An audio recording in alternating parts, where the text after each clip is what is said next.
have a lot of input from the U.S. and being so much involved with the American Aesthetic Society, that's how I got to meet you from seeing you lecture at the meetings, and of course I have your book next to my bed, which was an important part of starting my practice. Hello and welcome to Beauty in the Biz, where we talk about the business and marketing side of plastic surgery. I'm your host, Catherine Maley, author of Your Aesthetic Practice, What Your Patients Are Saying, as well as consultant to plastic surgeons to get them more patients and more profits. I'm really excited about today because we have an international guest. It's Dr. Francisco Bravo, a board-certified plastic surgeon in private practice in Madrid, and he's been at it for over 20 years now. Now, he's completed his medical training in Barcelona, London, Paris, and Rome, as well as a fellowship at the Institute of Reconstructive Plastic Surgery of New York University's Medical Center. So Dr. Bravo also has a PhD and was one of the youngest European plastic surgeons to have published in the 4 most important scientific journals in our specialty. He's also presented his innovative techniques in the most internationally recognized medical meetings. And just recently, his deep plane facelift article was highlighted in Tatler Magazine UK. He's also a member of several medical societies, both in the US and Spain. And Dr. Bravo is passionate about art and started winning awards for his artistic skills as young as 13. Unbelievable. Dr. Bravo, thank you so much. Welcome to Beauty in the Biz. I'm so glad we finally got together. Thank you so much, Catherine. It's really a pleasure to be with you. Really follow your program and Beauty in the Biz, and it's so valuable for all of us in plastic surgery and in the aesthetic community. So really, thank you for that. It's really a pleasure to be with you, Catherine. Oh, I'm so glad to hear that. So one thing that everyone loves to hear is, how do you go from residency, fellowship, and then how do you get to solo practice? Because it's never a straight line. No, yeah, that's a great question, Catherine. So it's not only not a straight line, but I would say it's a long journey. At least for me, it was, and it was a journey of discovery, because really I've been very kind of pulled into the reconstructive side of the specialty. So I initially started with a reconstructive microsurgery fellowship at NYU. So I was very driven to do reconstructive surgery, and of course that involves academic hospitals and large training programs also.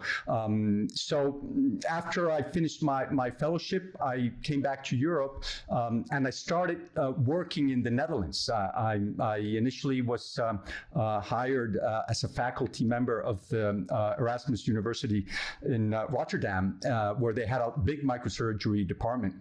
And I went there, but I started also to combine my practice in Madrid, my private practice. So it was a tough period for me, because I would fly in from Madrid every week. I would go and practice 3 days in the Netherlands and the rest of the week in Madrid.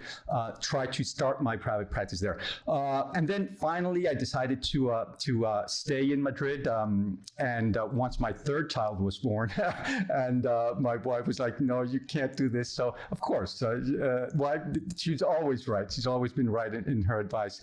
So I came back to Madrid, and I started in the university hospital, the biggest hospital in Madrid, the 12 October University Hospital, and I started doing their reconstructive, but also combining my private practice in a private hospital in Madrid, and that was also, of course, very difficult as well, and to combine that, because in Europe, combining private practice with a university setting and hospital, sometimes it's difficult. A lot of times it's very demanding in terms of the hours you have to work, and also the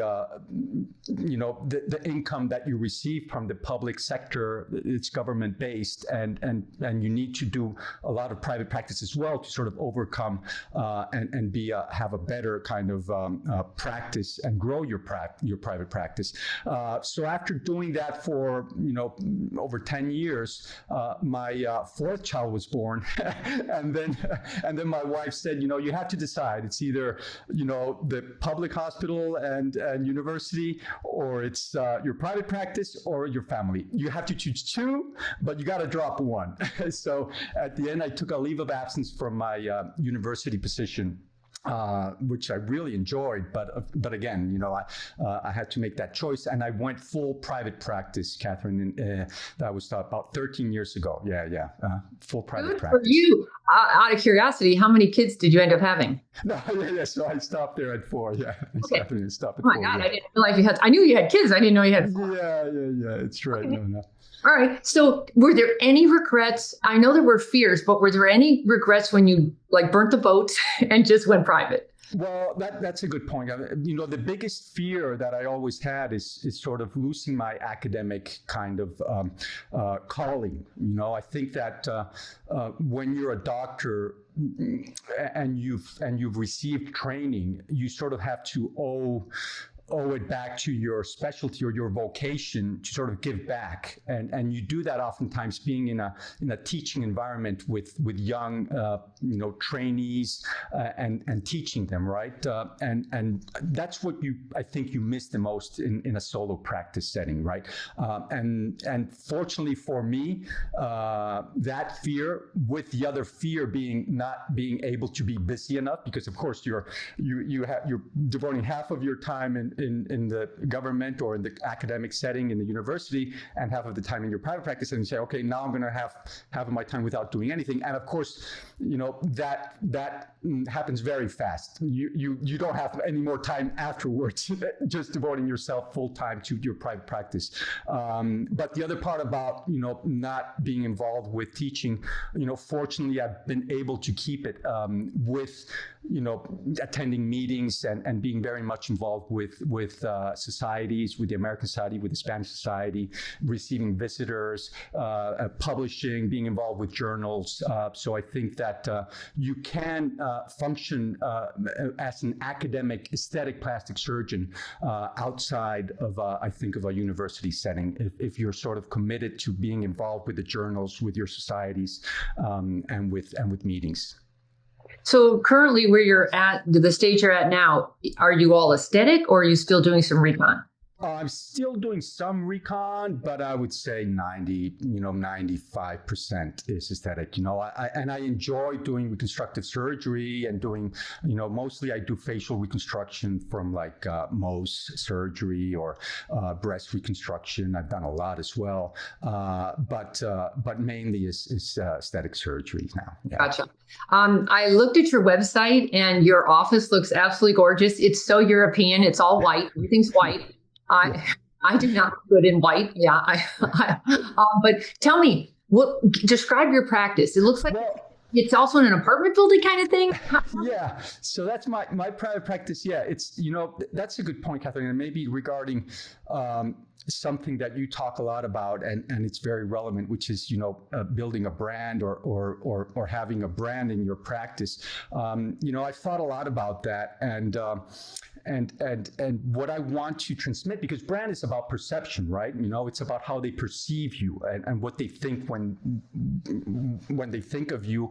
What do they perceive? So that's why, the first thing I did when I opened my practice was first find a location that would give a message to the patients that what they were receiving was high end, that was attention to detail, that was sort of boutique. So I looked for a location in central Madrid where sort of like, where the boutiques are, where all the, in front of Louis Vuitton and Tiffany's, and, high end, where people understand that this is high quality work that I'm trying to do. And of course, in that setting, you only have apartment buildings, right? But inside that, what I created was an element. I hired an interior designer, that Ivan Cotado. He's a very popular interior designer in Spain from Galicia, from where Zara is, in La Coruña, and he's a brilliant young architect, designer, where he sort of matches the business of someone with the architecture, right? So he designed a space that was very clean, that had like curves, trying to showcase what I'm doing with curves, with shapes, that was innovative. I have like what's called a tent ceiling with lighting that produces no shadow, so you feel like you're like in a different place where it's like innovation. So again, I think that also that tries to sort of transmit what I'm doing. I'm trying to be innovative. Also, I'm trying to be precise, and be clean in my surgeries. So I think all of those things, do have an effect in when a patient comes in. And it sort of has this sort of perception right off the bat, just by those little details, right? That oftentimes you think that that patients don't grab onto that, but I think they do have an effect. Yeah. Oh, it's huge. The issue is, do you just jump and invest in that cachet, hoping it pays off, or do you first like save up a bunch of money and then make it happen? It's like, what came first, the money or the cachet, and then the patients? Because so many surgeons are so afraid to invest too quickly, or they're in so deep on loans because they're trying to be in the bougie neighborhood, but they're not ready yet. Not that they're not ready. It's just, it takes a minute to build that follow. Yeah, no, that's a great point, Catherine. That's why I initially think that a solo practice is sort of like it's setting up for a long-term success. You can't sort of, I think one of the biggest issues that a lot of younger surgeons have is that they get a little impatient, that they want success very fast. And that can be very, I think, counterproductive. I took a while to go into solo practices. I was telling you, I was combining my security of being in like a tenured position in the university and the hospital, where I had sort of some safety to sort of start my family. And then I started building my practice in a very good, private hospital, but where I would have a space there, and I was able to build my name in Madrid, right? So, and just after like 10 years, which is not a short time, is when I sort of said, now is the moment that I have enough momentum to sort of take the risk, which was, of course, as you're saying, it's not, it is a heavy hit. You have to save money or ask for a loan like I did, and just think and believe in yourself, and just go for it. But again, with, as you're saying, sort of knowing, getting to know yourself and understanding when is the right moment. Yeah. Right. Usually it's when you're so aggravated and frustrated that you'd rather jump than stay where you're at, quite frankly. Yeah. And actually, you're right, Catherine. That happened with me in the hospital where I was, which was very nice. But the place that I had was nice, but they didn't allow me to sort of change things too much, because it's sort of like a hospital where everything had to be the same, all the consults from all the doctors. And after I could not understand why did not allow me to just do a little slight change even in the furniture I had, I said, you know what, I'll just change, and that's, I'm happy I did. But again, I do think that it should be well thought out. But I think once you have enough momentum and you understand that patients are coming to see you, not to go to the hospital where you're working at and ask who's the plastic surgeons here and I'll do the surgery here. I think that is going to be a game changer to have your own office. And the one thing that I really enjoy about having my own office that is very similar to a US setting that I have here in Spain, which is not that often, is to have my own kind of surgical facility where I can do not big procedures, because I still do them in a hospital, most of them, but a lot of outpatient surgery that in our field can be done very safely with a good anesthetist doing the sedations. Yeah. Nice. And you're doing those in-house, and is it like IV sedation? Yeah, exactly. And again, I think that is something that I would encourage my colleagues, not in the US, because in the US, most of the settings that are in solo have that sort of setting. But I think that that is sort of a game changer for an aesthetic plastic surgeon, because when you're working in your own facility, it's sort of like an artist working in their art studio. The time, there's no element that you need to rush because there's another surgeon that has that OR time already rented, and you have to go fast, or the costs are so high to rent a space in the hospital. So you're kind of like feeling like really like an artist, devoting the time you need to sort of get things right in your own space. And of course, another important advantage of that, Catherine, is that you can do revisions. I have a very low threshold for revisions, and when you're delivering excellence in aesthetic surgery, which is very hard to do reliably and consistently, getting outstanding outcomes, you have to be willing to be generous with the patients in sort of in terms of offering them a little touch up, because a lot of times it's a little simple thing, and oftentimes the problem is, who's going to pay for the hospital fees or whatever. Once you have your own setting, it's like, let me do it and we'll just get it solved and move on. Yeah. The smartest practices know a big part of their practice growth comes from retention, referrals, and repeat treatments, not just from new internet stranger leads. That's why I created the KISS Loyalty Club, a done-for-you system that keeps your patients returning, referring, reviewing, sharing you on social media, and completing surgery. Discover how KISS can grow your own practice revenues by visiting kissloyalty.com today. In today's world, it is so difficult to go back to that patient and say, by the way, I need to touch this up, but you're paying for it. That's just asking for bad reviews and bad mojo. So your place gives you the freedom to make these patients happy, especially when you're in this bougie area. Their expectations are way over the top. Exactly. Yeah. So kudos to you recognizing that, because exactly. You have to deliver results. That's one of my sort of kind of big kind of mottos or the drives of my practice is what I called a results-driven strategy for long-term success. So it's about delivering results in aesthetic plastic surgery, because there's a lot of things that give patient satisfaction, right? So if you treat them well, or if they understand the procedure, they're going to be oftentimes happy. But to really understand whether there was a success in a procedure or not is whether they have a good result. And there's different ways to measure against success or good outcomes. One could be, short recovery time. A lot of people are kind of selling, I do this procedure, and the advantage is that you get right back, after 48 hours, you're back at work. And that's great, that's wonderful, no? And patients say, no, this is a much safer procedure. Of course, there's no question you need to do something. Safety is out of the question, right? But the reason why we're doing aesthetic surgery, why we're putting a patient under the knife is to provide them results. It's like I always put an analogy, like imagine a gallbladder resection of a general digestive surgeon, and he's going to say, I'm going to remove half of your gallbladder, but you're going to get back to work so very soon. No, the outcome measure of success is complete removal of the gallbladder. In aesthetic surgery, the outcome measure of success that is most relevant is a good result. And sometimes a lot of aesthetic plastic surgeons kind of forget about that and are more, my outcome, it's not that good, but my patients are happy and they get back to work very fast.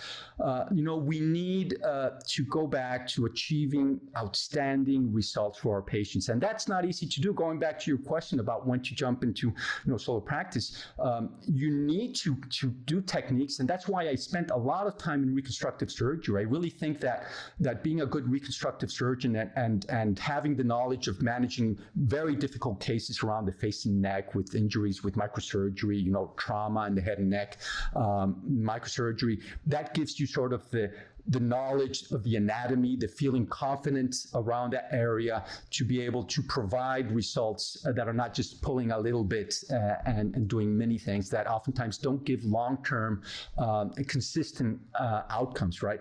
And unfortunately, Catherine, a word, because I see this in a lot of younger surgeons, I think that the best way that they can invest in their practice is invest on their training. And unfortunately, a lot of younger surgeons, instead of trying to go wherever they have to go to learn with the best, to train with the best, to spend time, knowing anatomy, going to courses, going to dissection workshops.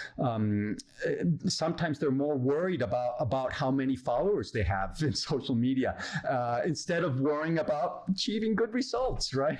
Yeah, that happens sometimes. But along with those good results needs customer service. So now we'll talk a little bit about staff, because you're real clear who you are, what your brand is, what you're representing, but is your staff representing you, in balance? So tell me about staff. How do you bring people on? How do you keep them? And how song you are? Well, that is crucial, Catherine. Yeah, that is crucial, because as you're saying, it's all about how they perceive you, and your staff is sort of an extension of yourself, right? So that is so important.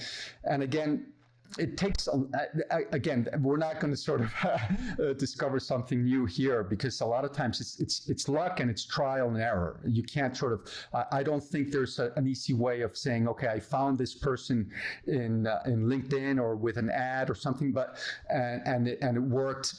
It's not that easy, and I've gone through some people, but I think the most important thing is to know when to let some of the staff go, and it's sometimes hard because you kind of get close to them, and I'm very easygoing guy.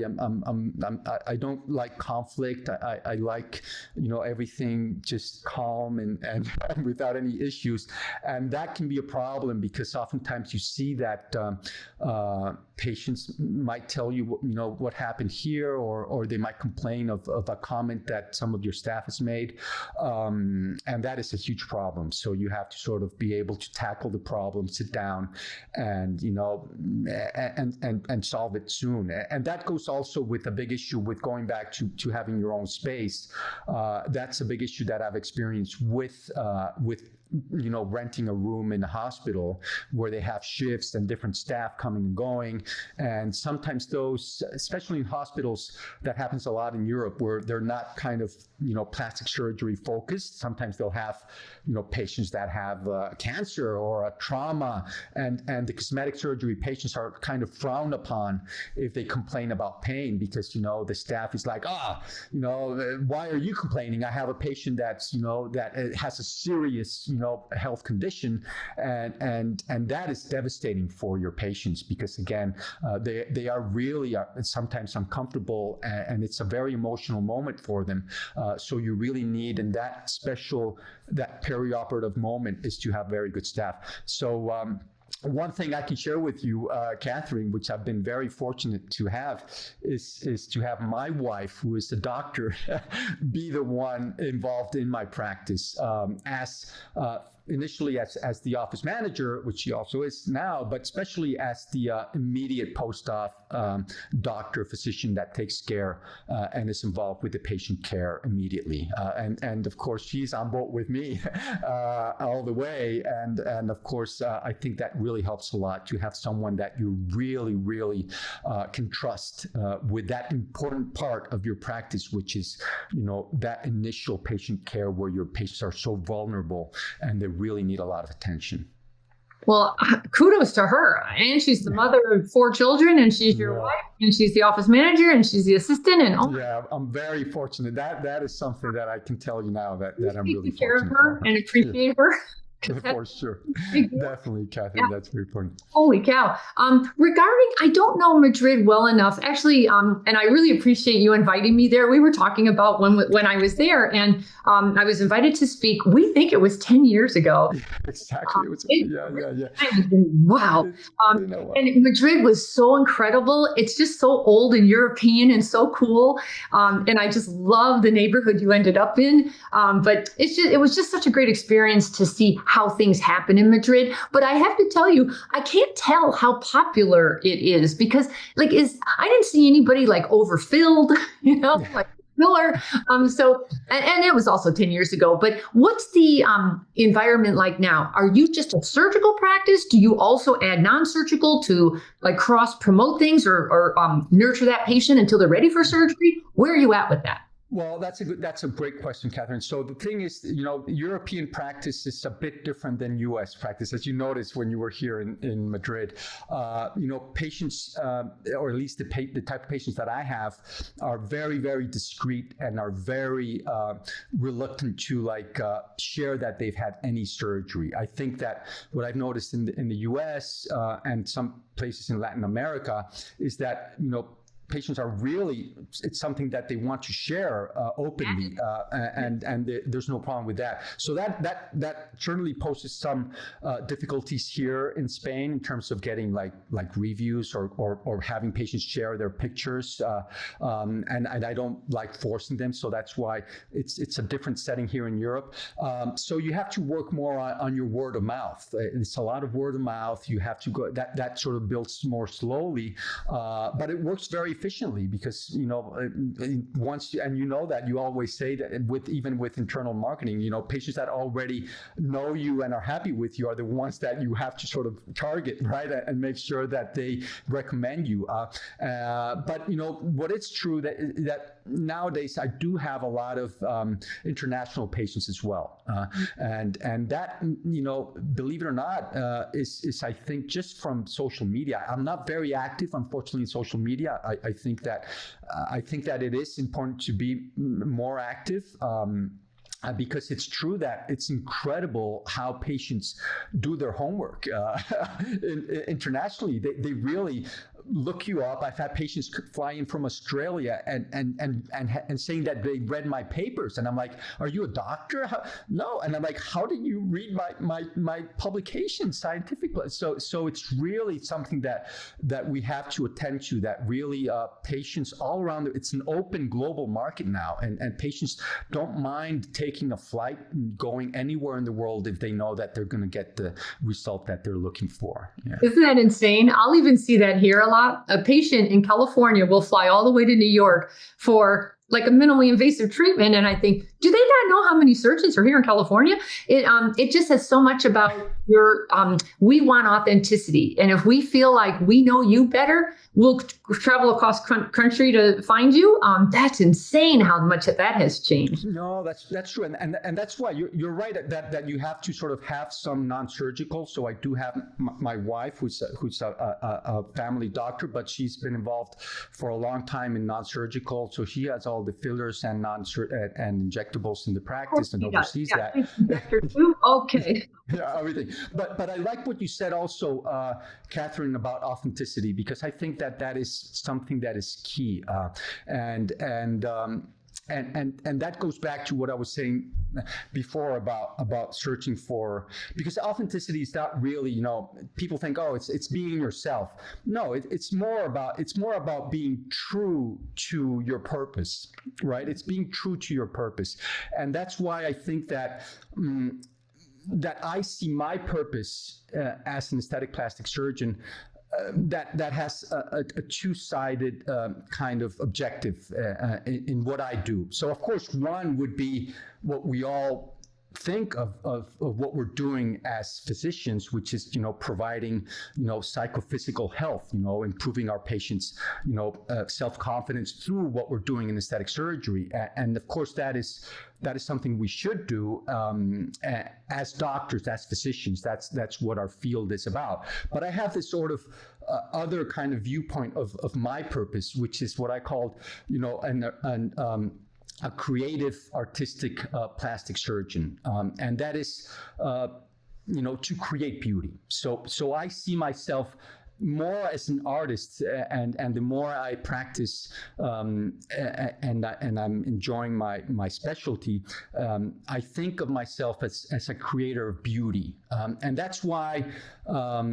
I have some discussions in meetings with some of my colleagues, because they always say, "Oh no, your purpose is to have, to do what your patient says, and if they want this, you give them that, and that's a happy patient." And I disagree. I had this presentation in the facial and rhinoplasty meeting some years ago. It was actually 2020, which was measuring outcomes in aesthetic facial surgery. Is patient satisfaction irrelevant? This was a little bit controversial, but it was going back to sort of, what is our purpose as artists? And artists should always do what they think is right.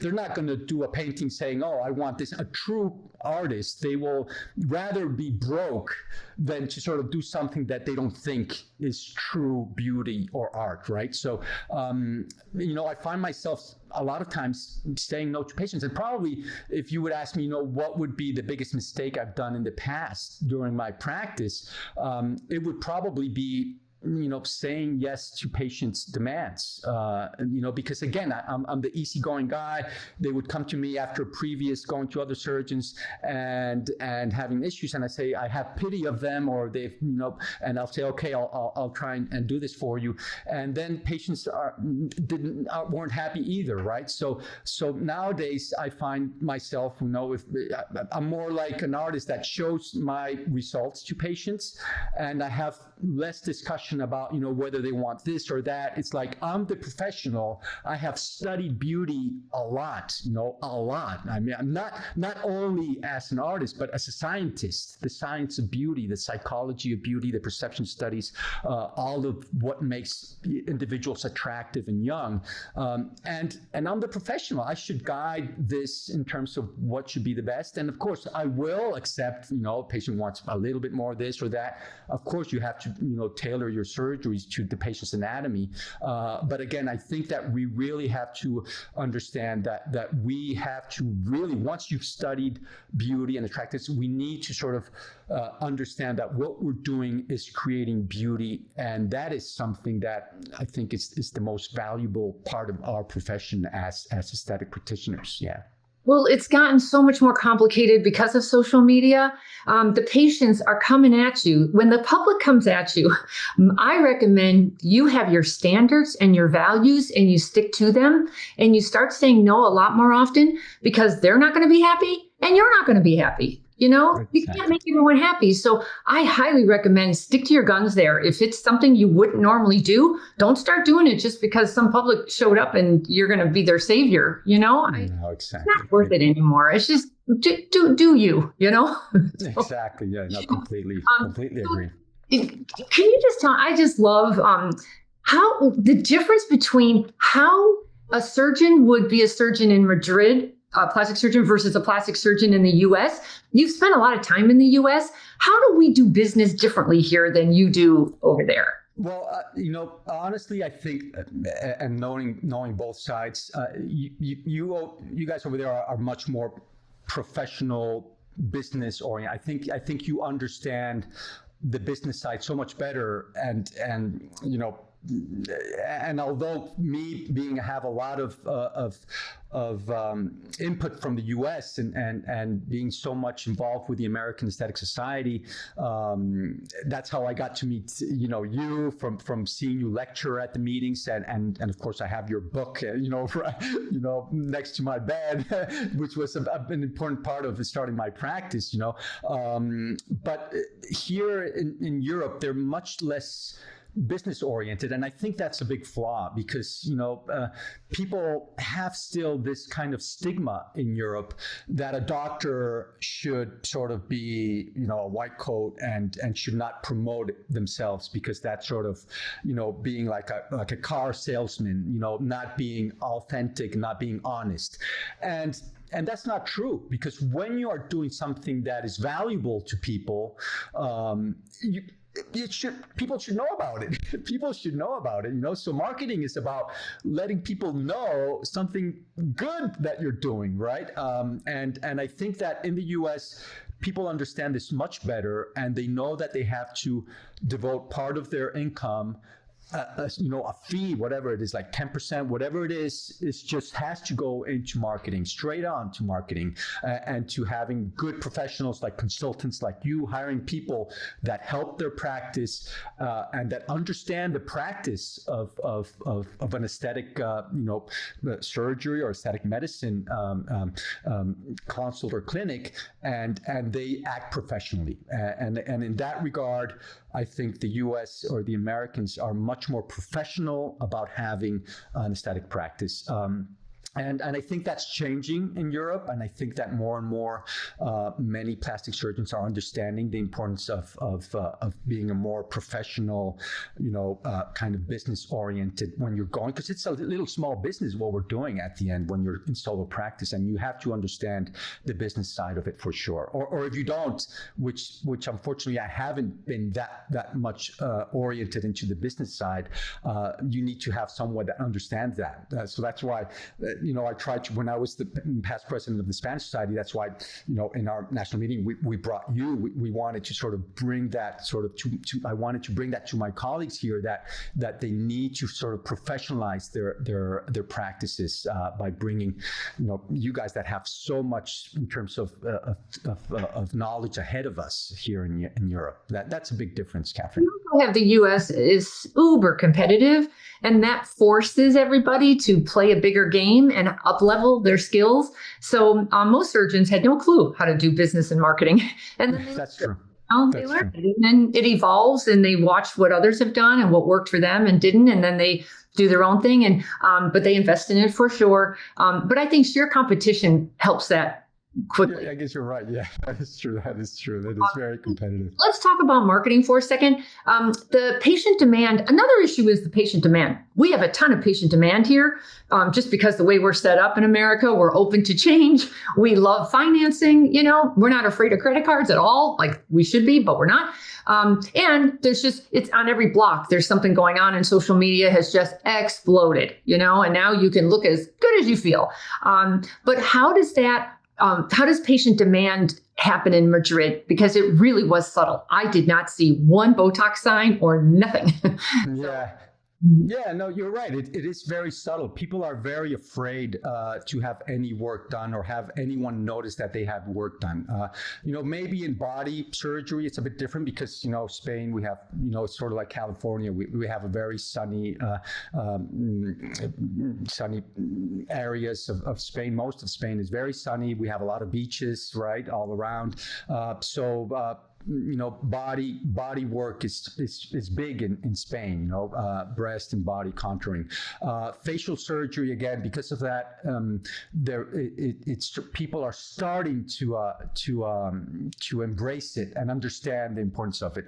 And that's why I still have a lot of patients from abroad.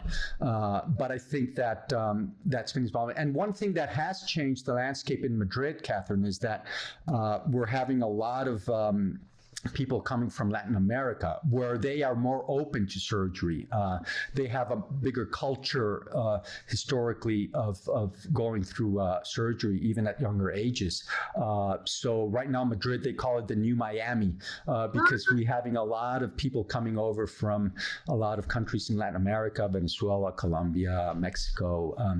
So we have a big influence in that regard. And I think that's even sort of changing the landscape in Madrid in regards to people understanding that is something that can be done, and can be done very elegantly without having to look overdone or have bad results. Yeah.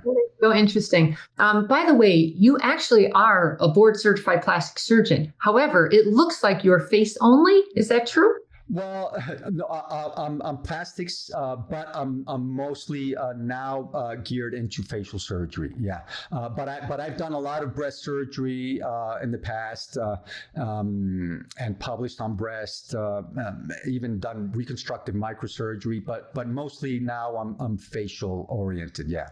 But you specializing like that in an already very specialized area, like I just think that's how you're going to win because you're one of one instead of one of a gabillion who can do, who can do a facelift. Yeah, you're right, Catherine. I think that talking back to what you were saying before about the differences between the U.S. and Europe, I think that you have recognized that much earlier than we have, or that we are doing here in Europe, because I think that specialization is something that patients are looking for, and that I see in my U.S. patients or my patients from abroad. A lot of times, my international patients really are looking for someone that is very focused in face, right? So they don't even want to see that you're doing other things because they think it's, that you're not really fully devoted to that.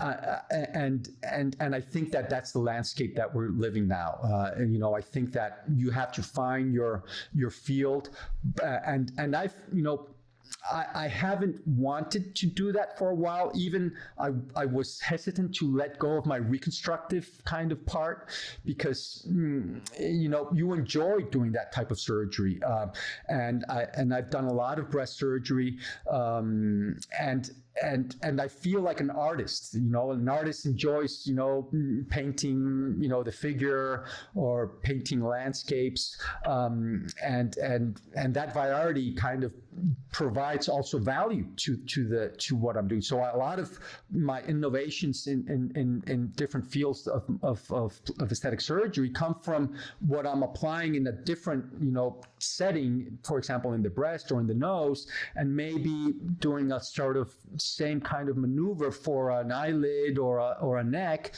So I think that provides value. That sort of transverse knowledge is how innovation happens, right? And the same goes with the sort of new inflow of in the field, which I think is very valuable from ENT surgeons or maxillofacial surgeons, because they have a different view of things oftentimes. And when they go into the aesthetic surgery field, I think you can learn from your colleagues in ENT. I've learned from a lot of colleagues in ENT and for rhinoplasty or for facelifting. So I think that transfers knowledge is really helpful in innovation. But again, once having said that, I think that the way to go is really honing into one thing, because Catherine, the field has gotten so not only competitive but so sophisticated.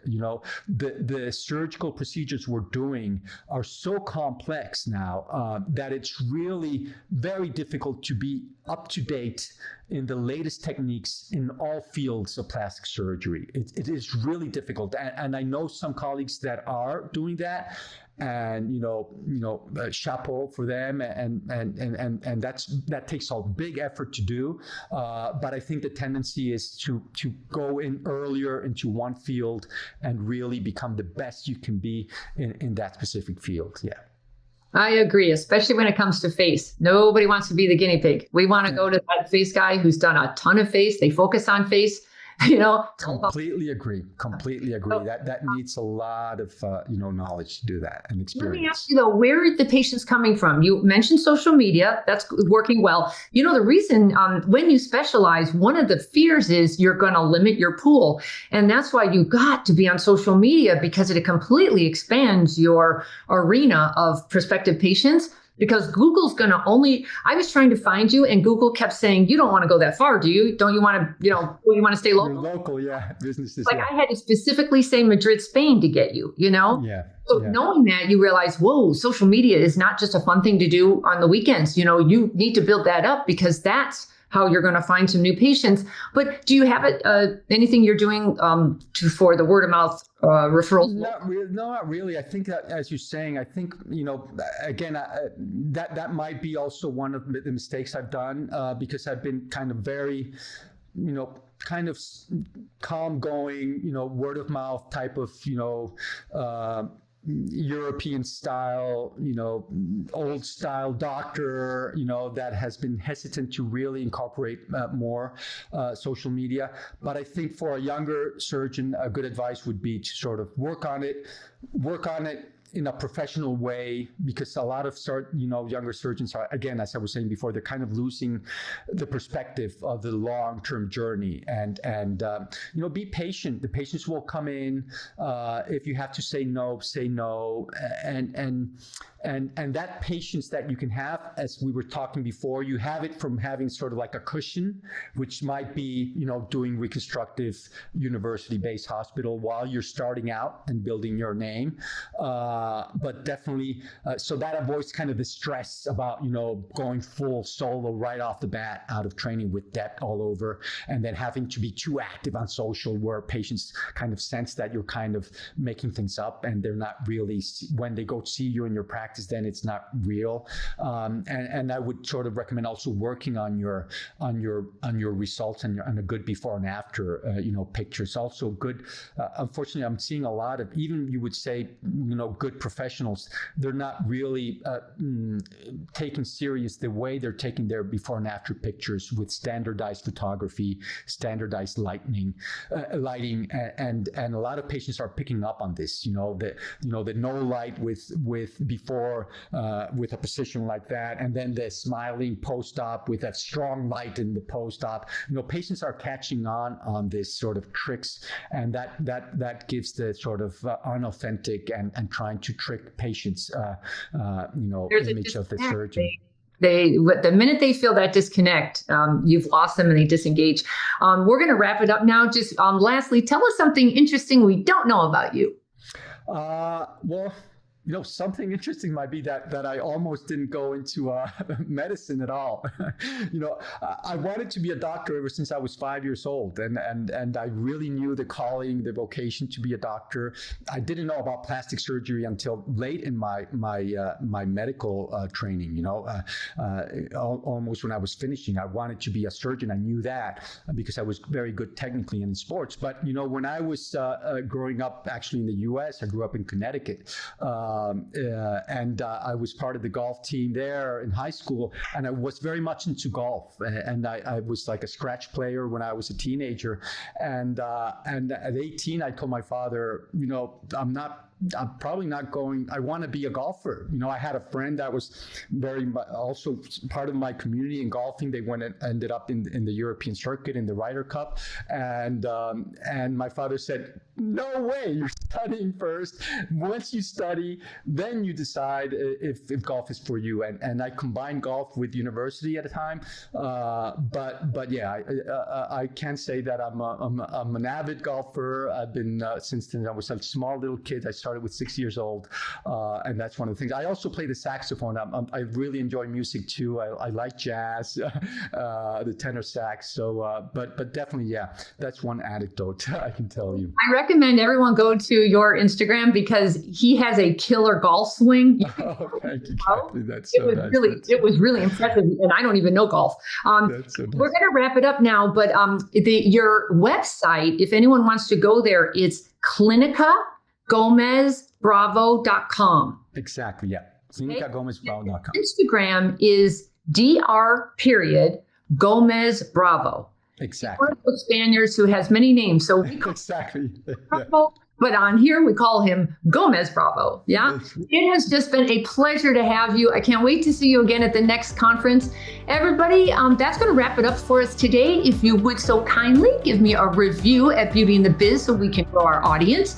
And then if you've got any questions or comments or feedback for me, please leave them on my website at KatherineMaley.com, or you can certainly DM me on Instagram at KatherineMaleyMBA. Thanks so much, and we'll talk again soon. The fastest way to success is to model other successful surgeons who have what you want, but you can only see their results, not the path they took to get there. So you continue to jump from one thing to another, hoping to find something that will work for you too. But it rarely does. So try this shortcut instead. It's guaranteed to move you forward.